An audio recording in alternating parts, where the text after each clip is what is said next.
And Andrew, newly released documents suggest Canada's bread price-fixing scheme may be bigger than we thought. Yeah, according to Canada's competition watchdog, the places where so many people do their grocery shopping, the country's biggest retailers, they broke the law. And today, court documents, more than 1,000 pages long, revealed that very list of who knew what about this scheme that dates back more than a decade. The Competition Bureau even calls it an alleged cartel. Loblaw, Sobeys, Metro, Walmart, Giant Tiger, but also all of the brands they own, which ultimately captures just about everywhere most Canadians do their shopping.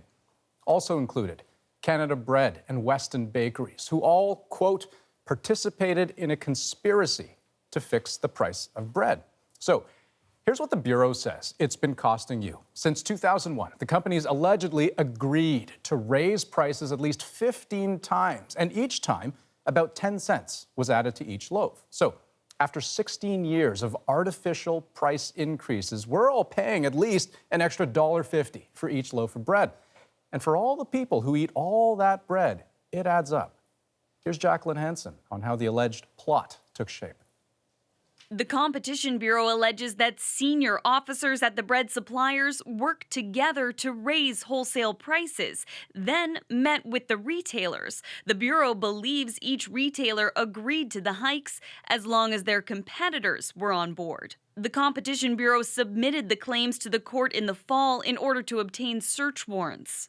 Proving a conspiracy or a cartel is actually very difficult because it relies on what was said secretly among people. However, where one of the two parties to that conversation claims that certain matters were discussed, that's the beginning of evidence.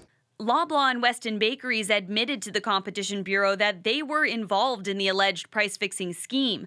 But the other companies targeted in the investigation deny violating the Competition Act. Sobeys issued a particularly strong statement today, calling the allegations irresponsible and reckless, vowing to fight false allegations in court.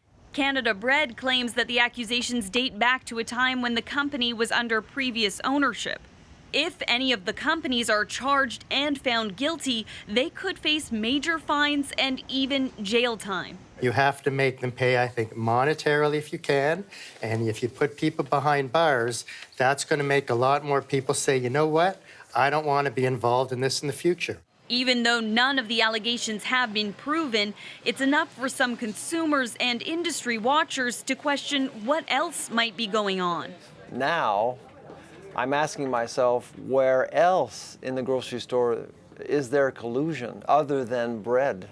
The Competition Bureau confirms that its investigation of the alleged bread price fixing is ongoing.